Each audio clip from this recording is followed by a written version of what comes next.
Allez, Boker Tov, Boker Beshem Hashem, Nasseh Ve'atzer, Bezrat Hashem. On va faire un shiur aujourd'hui pour l'élévation de l'âme de Ruth Batsara, Bezrat Hashem. Et pour la réfoua Shlema de Sarah Batsassia. Sarah Batsassia, Bezrat Hashem. Réfoua Shlema Nathan Ben Carol. Ben David et Carol Tuitou, Bezrat Hashem. Allez, on commence. Alors on voit mon ami Meir là qui est en train de plier ses téphilines. On voit qu'il y a une très grande mitzvah à avoir des téphilines cachères et Meouda. Donc chacun en fait ici, il vient et cherche à avoir toujours les meilleures téphilines. C'est quelque chose qui est très très très collé à l'homme. Pourquoi? Parce que justement ça fait un lien entre nous et HaKadosh Baruch Hu.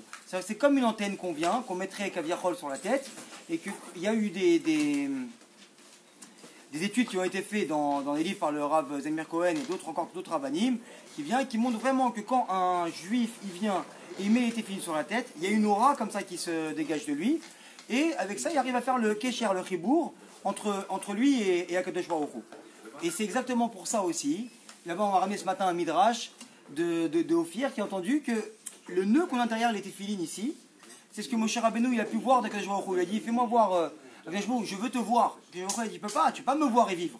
Alors quoi? Je vais passer devant toi et toi tu verras le nœud de mes téphilines. Tu verras quoi? Tu verras le kécher qu'il y a entre moi et toi. Ça veut dire exactement ça, c'est que les téphilines sont vraiment un chibour entre l'homme et son créateur. Alors on voit quoi dans les téphilines? Il y a les téphilines de la tête, il y a les téphilines du bras. Donc on est censé, quand on met les téphilines de la tête, ça veut dire quoi? Avec le cerveau, contrôler notre cœur. Ça veut dire que les téphilines du bras ils sont dirigés vers le cœur. Et c'est ça toute la matara, le but d'un juif, c'est de venir avec son cerveau réfléchir comment maîtriser ses pulsions du cœur. Et les téphilines viennent ici pour nous aider à faire ce travail-là. Maintenant, comme on sait que toutes les ta'avot elles viennent du nefesh HaBehemi, donc du cœur, et on sait que le nefesh HaBehemi c'est quoi? C'est le sang.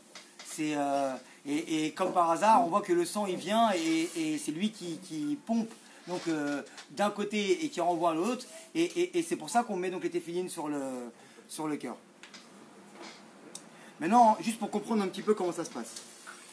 HaKadosh Baruch Hu, il envoie là-bas on va appeler ça une énergie qui vient du ciel, qui vient d'en haut, d'HaKadosh Baruch Hu, et qui arrive donc pour nourrir notre âme. On voit le jour où HaKadosh Baruch Hu, nous, on arrive à 120 ans et qu'il veut couper cette énergie-là, on voit que l'âme, elle retourne dans le ciel, si on peut dire ça comme ça, et que donc le corps il reste inerte. Donc qu'est-ce qui se passe? Donc HaKadosh Baruch Hu, il envoie une énergie. L'énergie, elle vient, elle nourrit notre âme, c'est ça qui nous fait vivre. Et donc on a un corps, et ce qui sort du corps, cette énergie qui sort du corps, c'est l'expression de la volonté. Ça veut dire quoi? C'est quoi Tachles? Qu'est-ce que c'est? Qu'est-ce que nous on est? Voilà, c'est pour poser la question clairement. Qu'est-ce que nous on est concrètement? On est juste une expression d'une volonté. C'est-à-dire que ce que l'homme il dit, parce que ce qui sort de sa bouche, c'est ce qui sort de l'Eshama, ce que l'homme il dit, c'est ce qu'il est. Ça veut dire que simplement, un homme, si il arrive à faire un ribour entre son âme et son corps, ça veut dire quoi? C'est que l'âme qui est divine, 100% pure, et le corps qui est 100% gashmi, qui est 100% matériel, s'il arrive à faire le ribour entre les deux, alors c'est qu'il a tout gagné, c'est qu'il sortira que des choses émettent de Torah de sa bouche. Et donc c'est un peu comme ça pour donner un machal. C'est comme une centrale nucléaire qui envoie donc l'énergie dans les maisons. Dans les maisons il y a quoi? Il y a le courant. Et en vérité le corps c'est quoi? C'est l'homme, il prend ce courant-là et il va brancher donc dans la maison, ce soit une lumière, un frigidaire. C'est l'homme qui décide de diriger cette énergie-là où il veut. C'est par rapport à sa volonté. Et c'est ça, on touche là, d'Afka, à un ékouda du libre arbitre. C'est exactement où c'est qu'on dirige l'énergie qu'Hachem nous envoie. C'est là-bas c'est là qu'on voit où c'est que en fait un homme il maîtrise donc son libre arbitre ou pas. Très bien.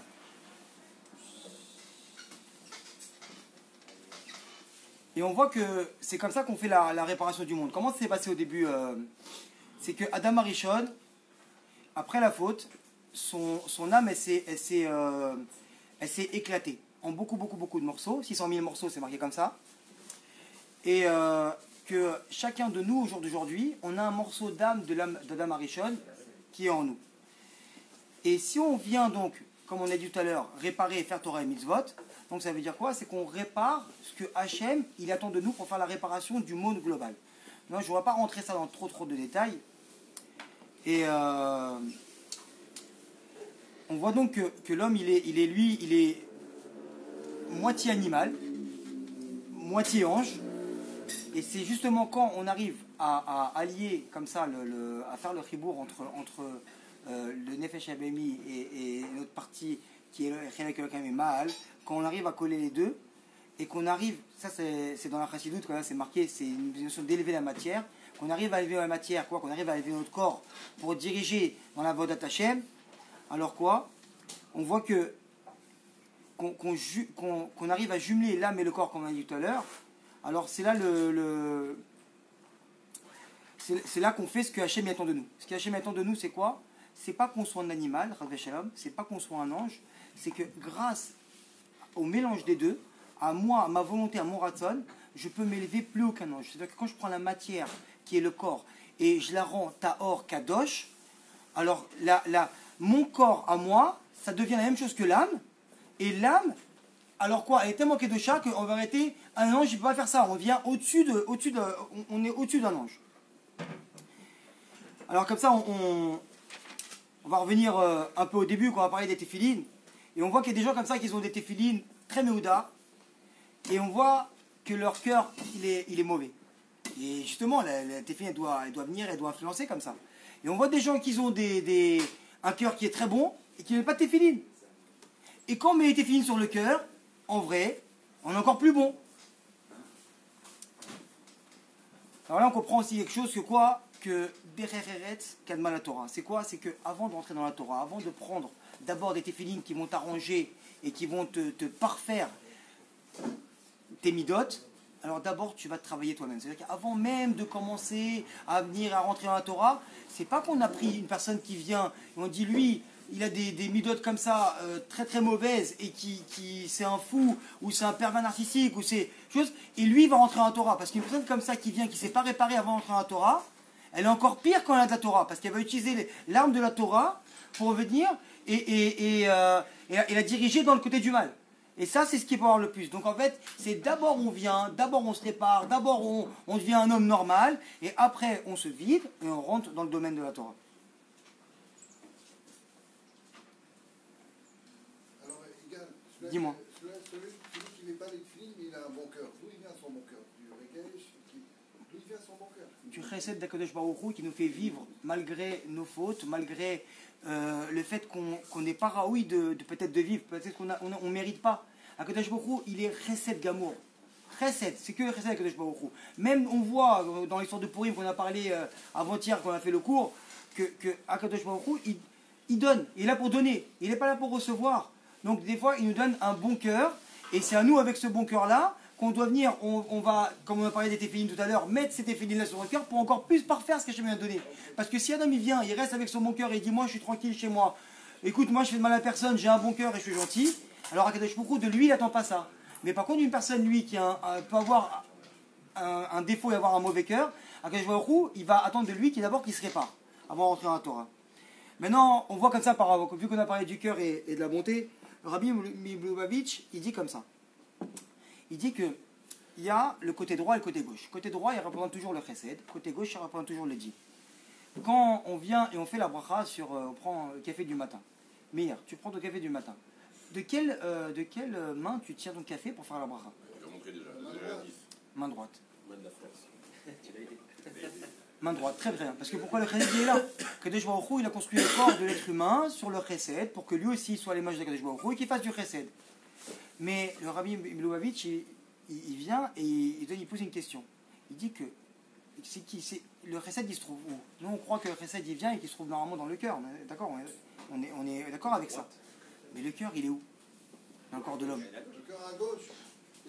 Ça colle plus? Et celui qui met les tunis à droite, il est pas à gauche. C'est la face de la personne qui est en face. Le Rabbi Mlubavitch vient, il donne un grand moussard. Il dit simplement parce que le cœur, il n'est pas pour toi. Le cœur, parce que quand une personne vient, elle est en face de toi, alors lui, il voit ton cœur à toi, il est à gauche. Il est à droite pour lui. À sa droite à lui, il est à ta gauche. Donc quoi? C'est que le Rabbi Lubavitch vient, il dit comme ça que ton cœur, il n'est pas pour toi, il est pour les autres. Parce que quand la personne elle est en face de toi, elle le voit à droite, et c'est ça le chesed de la droite. Ça, c'est beau, ça. Rabbi Lubavitch, c'est pas magasin. Maintenant, il y a une halakha comme ça qui vient, qui dit que quand on prend le Sefer Torah, je vois qu'il y a une autre de Sefer Torah, on sort le Sefer Torah et pas qu'on le tient à droite. Ça, c'est qu'on le tient à droite, c'est normal. C'est ça le chesed qu'on met justement. Mais qu'on ramène, qu'on le pose, et entre chaque personne, avant de monter et dire la bracha, la deuxième bracha, il y en a un qui dit que normalement, c'est très bien de le fermer, ou au moins si on ne le ferme pas, au moins qu'on se mette du côté gauche et qu'on ne regarde pas le Sefer Torah quand on dit la bracha achona. Raven, il pose la question pourquoi? Parce que si maintenant tu as un âme à Haaretz qui va rentrer et qui va te voir faire la bracha avec le Sefer Torah ouvert, qu'est-ce qu'il va se dire lui? Il va se dire ah mais lui il fait la bracha dans le Sefer Torah là-bas. Et Akadosh Baruch Hu, qu'est-ce qu'il veut? Lui il veut pas que tu viennes et que tu prennes sa Torah et tu la lises dans sa Torah. Il veut que la bracha elle soit à côté, elle soit marquée que par d'autres et qu'elle vienne de toi. Parce que justement Akadosh Baruch Hu, ce qui attend de toi, c'est que tu prennes de ton cœur et que tu lui donnes. C'est pas que la Torah elle vient et c'est pas la Torah qui va te dire je te donne et après toi tu fais la bracha dans le Sefer Torah qu'il y a. C'est que Akadosh Baruch Hu, c'est ce qui attend de nous, c'est notre cœur. Il sonde les cœurs Akadosh Baruch Hu. C'est ça qui attend de nous. Là on voit quand on arrive à pas faire notre cœur, on voit des grands exemples de la Torah que comme le Rav le Volodine qui a un jour il y a un homme comme ça qui rentre, il dit il est où le Rav? Ah il est parti dans la chambre là-bas. Et il vient pour parler au Rav, il a une question à lui dire. Et il ouvre la porte, et il voit le Rav en train de se rouler dans les matelas. Et il dit quoi, le Rav Volodine, 90 ans, en train de se rouler dans des matelas et Kaviachol faire des calipettes. Alors il a laissé. Et au bout d'un moment, le Rav il est sorti. Il vient, il lui dit Rav, Mechila, je peux vous poser une question, c'est pour apprendre. Il lui dit comment ça se fait que vous êtes en train de vous rouler dans les matelas? Il a dit ah non. Il dit je me suis roulé dans les matelas, pourquoi? Parce qu'on a ouvert un orphelinat là ici pour des enfants. Et je voulais savoir c'était lequel matelas qui correspondrait le mieux, qui serait le plus souple. À 90 ans, en train de faire des calipettes pour savoir ce qui est mieux pour des petits enfants qui est dans des matelas, pour savoir si leur dos il va être, est-ce que leur lit va être bien confortable ou pas. Grand moussard qu'on prend de là. Un jour, il y a une personne qui vient voir un Admour et il rentre comme ça avec des béquilles. Et il commence à lui pleurer. Il fait Kvod Harav, je suis désolé. Avec des larmes, et il lui dit regardez mon état, je vais bientôt plus pouvoir marcher. J'ai 8 enfants, je ne vais pas m'occuper.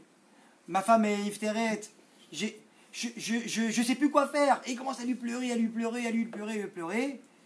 Et il lui raconte encore et encore et encore, et les dettes, et ça. Et le Rav, il a bien compris, il a dit ok.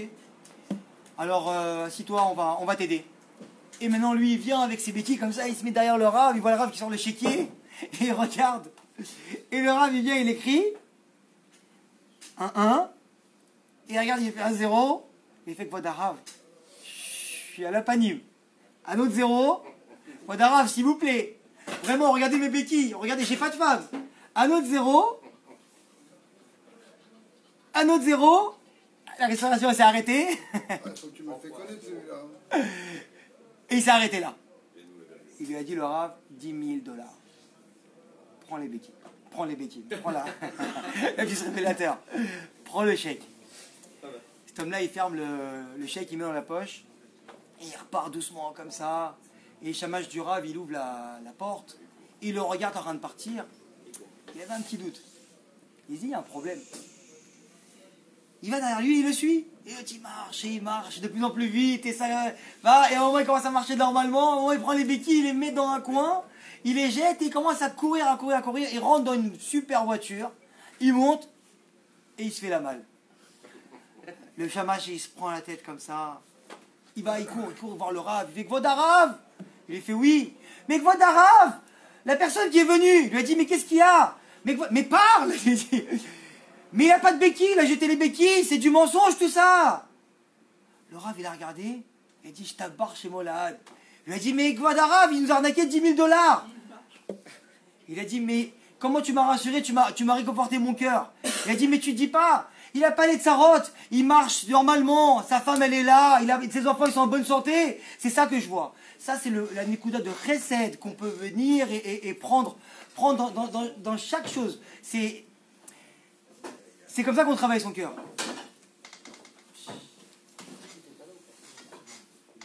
C'est pour ça que quand on vient et chaque mitzvah qu'on fait comme ça dans ces liens là de venir, on dit quoi? On dit qu'on enlève la poussière de notre cœur. C'est comme ça que c'est marqué là-bas. Mourir d'afar mais à lèvres. Et c'est pour ça que la fois j'étais en train de faire la prière Shabbat et on voit quand Baruch Hashem, quand on est même à Ouman, Vetaer libeno leovdecha behemet. Ça veut dire quoi? C'est lui qui vient, qui purifie son cœur, qui enlève la poussière qui est sur le cœur. Alors juste à ce moment-là, il arrive à enlever cette méritza entre lui et Hashem. Il arrive à prier Hashem et à servir Hashem behemet. Vraiment comme il faut. Ça veut dire dans le... Comment dire? En vérité. Et on voit comme ça que donc avoir un bon cœur, c'est quoi? On a dit que c'est le chesed, d'accord? Qui c'est qui symbolise le chesed ici dans la Torah le plus? Ish chesed Avraham. Avraham, il est venu, il a fait la Kedat Yitzhak, d'accord?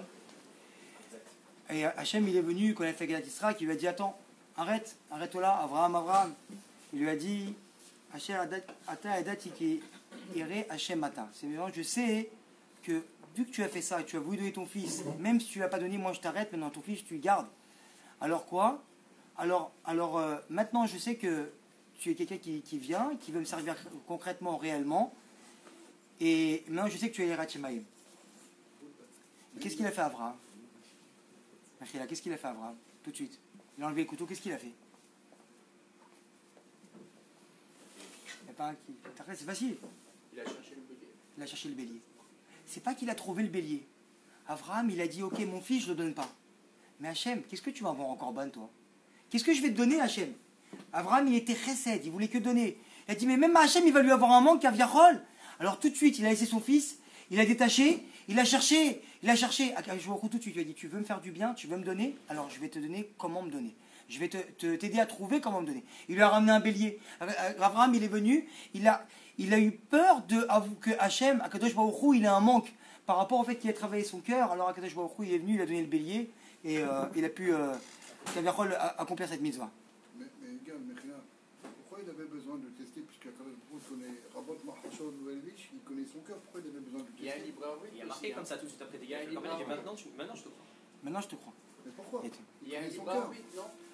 Exactement comme il a dit, il y a un libre arbitre dans chaque Yann. Alors s'il n'y a plus, c'est quoi? C'est que toi, par exemple, tu sais qu'il y a quelqu'un qui, par exemple, qui ne te met pas en colère. Alors parce que tu ne te mets pas en colère, tu crois qu'Hachem ne va jamais te tester. Alors, on va regarder jusqu'à où tu ne te mets pas en colère.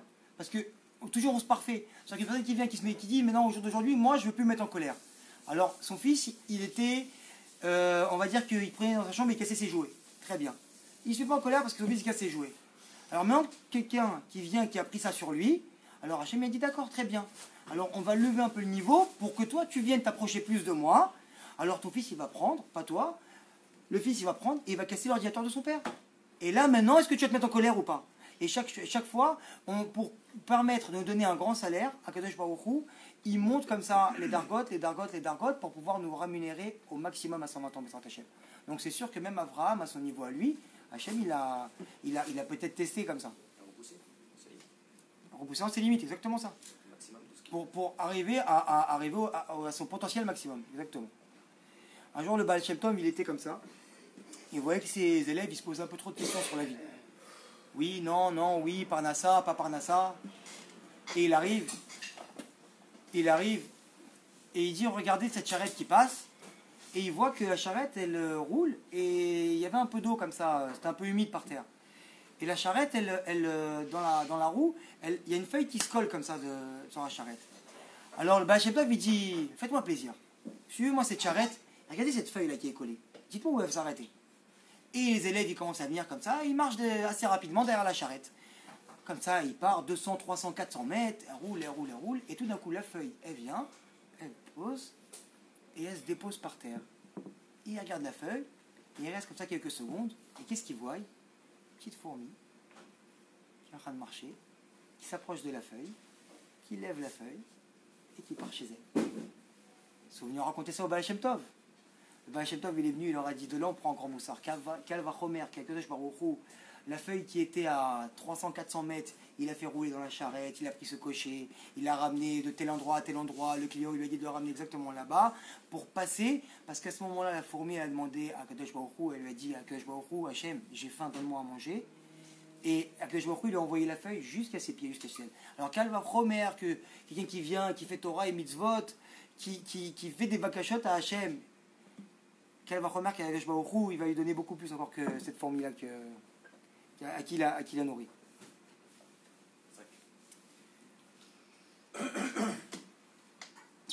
On a dit maintenant, pour reparler un petit peu rapidement d'un petit dossard on arrive à Pourim, mais on va terminer avec ça, Bezrat Hashem. J'espère que c'est pas très très long, on va le faire rapidement, Bezrat Hashem.